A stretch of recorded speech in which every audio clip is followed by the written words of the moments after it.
मुझे बताओ, समाजवादी पार्टी ने जो टिकट दिए हैं, पहले समाजवादी पार्टी की सत्ता तो नहीं आती, कभी नहीं आनी। अब तो प्रदेश की जनता ने ठुकरा दिया तो देश की जनता कहां पूछ रही है? पूछ रही है क्या? पूरे देश के अंदर, पूरे प्रदेश के अंदर समाजवादी पार्टी, पूरे देश के अंदर समाजवादी पार्टी कुल 63 से 64 या 65 सीटों पर चुनाव लड़ रही होगी, इससे ज्यादा सीटों पे चुनाव नहीं लड़ी। और सरकार बनाने के लिए, केंद्र में सरकार बनाने के लिए बहुमत चाहिए 273 सीट का।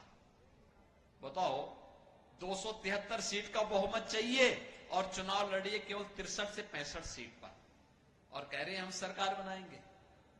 क्या सरकार बनाएंगे क्या ऐसे में? हैं? क्या सरकार बनाएंगे क्या? कांग्रेस क्या सरकार बनाएगी? कांग्रेस स्वयं इतनी सीटों पे चुनाव नहीं लड़ रही है। क्या कांग्रेस सरकार बनाएगी क्या? कांग्रेस के नाम पे कोई आपके यहां वोट देता है क्या? बहनों और भाइयों, इन लोगों ने प्रदेश को तबाह किया था माफियाओं के हाथों। और मुझे तरस तो इस बेचारे शिवपाल पे आती है। वो तो केवल जैसे सत्यनारायण की कथा में जजमान एक होता है, वो कथा सुनता है और बाद में अन्य लोगों को चूर्ण वितरण कर दिया जाता है, तो ये केवल चूर्ण खाने वाले व्यक्ति रह गए हैं। कभी नेताजी मुलायम सिंह जी के मुख्य सिपह सालार हुआ करते थे, पूरे प्रदेश में तूती बोलती थी, और आज क्या हालत है। यानी कहीं कोई कार्यक्रम हो रहा है तो उनको बैठने के लिए सोफा नहीं मिलता, हत्ता मिलता है बैठने के लिए, हत्ता। और चूरण खाने के आदी हो गए हैं। और इसीलिए मैं आप सबसे कहना चाहता हूं, अरे वीर भूमि है, चूरण मत खाइए। भारतीय जनता पार्टी के द्वारा सत्ता में सहभागी बनकर के विकसित भारत और आत्मनिर्भर भारत की संकल्पना को साकार करने के लिए कार्य करिए। इसीलिए मैं आपसे कहने के लिए आया हूं, बहनों और भाइयों, ये जो माफिया और अपराधियों के लिए फातिया पढ़ने वाले लोग हैं, इनसे कहिए कि 5 साल और फातिया के लिए आपको हम दे रहे हैं, जाओ खूब पढ़ो, देश को आगे बढ़ने दो। सहमत है ना? और यही कहने के लिए आज मैं आया हूं। देख रहे हैं ना, ये माफिया अपराधी जब पहले चलते थे, इनके काफिले निकलते थे, बाकी अन्य लोगों का आना जाना बंद हो जाता था। और अब इनके गले में तख्ती लटकी है, कहते हैं हजूर एक बार केवल जान बख्श दो, थैली लगा करके आजीविका चला लूंगा। अब जमीन कब्जा नहीं कर पाएंगे लोग। पहले बोलते थे ना, जो प्लॉट खाली है वह प्लॉट, उस पे कब्जा करते थे जबरदस्ती, सपा का बोर्ड लगा के कब्जा कर लेते थे। अब भी कब्जा कर पाएंगे क्या? अब कब्जा नहीं कर पाएंगे, क्योंकि मालूम है कि पीछे से बुलडोजर की दृष्टि भी पड़ रही है, पड़ती है, वो बहुत ठोस, एकदम सटीक निशाना लगाता है। और जब चलता है ना, तो ऐसे चलता है कि बड़े बड़े माफिया की पैंटें गीली हो जाती हैं।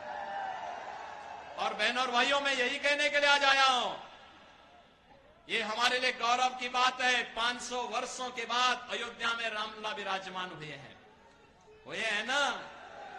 हुए हैं, कोई संदेह है क्या? भाजपा जो कहती है सो करके दिखाती है। और आप देखना, काशी और अयोध्या तो हमारा संकल्प पूरा हुआ। अब हम लोग मथुरा की तरफ प्रस्थान कर रहे हैं, ब्रजभूमि के विकास के लिए हम आगे बढ़ चुके हैं। और ब्रजभूमि के विकास के साथ जसवंत नगर करहल को जुड़ना होगा। सहमत हैं?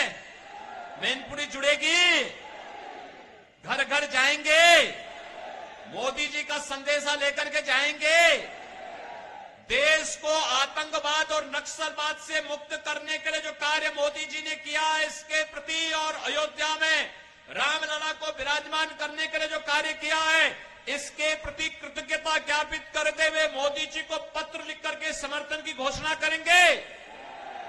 करेंगे।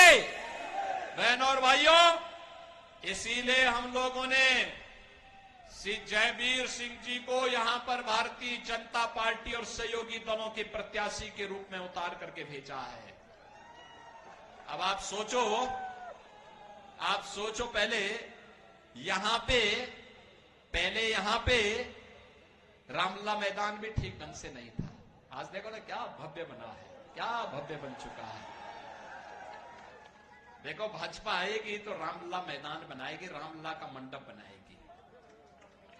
भाई हम लोग तो समाज के लिए करेंगे, और सपा आएगी तो वे अपना घर बनाएंगे। यही करेंगे ना? बनाएंगे, करेंगे ना? आप मुझे बताओ कि यादवों में भी टिकट देने थे तो एक ही परिवार के सब है, एक परिवार से बाहर कोई उभर ही नहीं पा रहा है। राष्ट्रीय अध्यक्ष, महिला मोर्चा की प्रभारी, उनकी एक ही परिवार, पति पत्नी दोनों। ऐसे ही शिवपाल जी को भी एक चूर्ण दे दिया, बदायूं वाले श्योर शॉट है कि वहां पे हारना है सपा को, तो वहां कहा चलो शिवपाल हारने के लिए ही उन्होंने शिवपाल जी को वहां भेज दिया।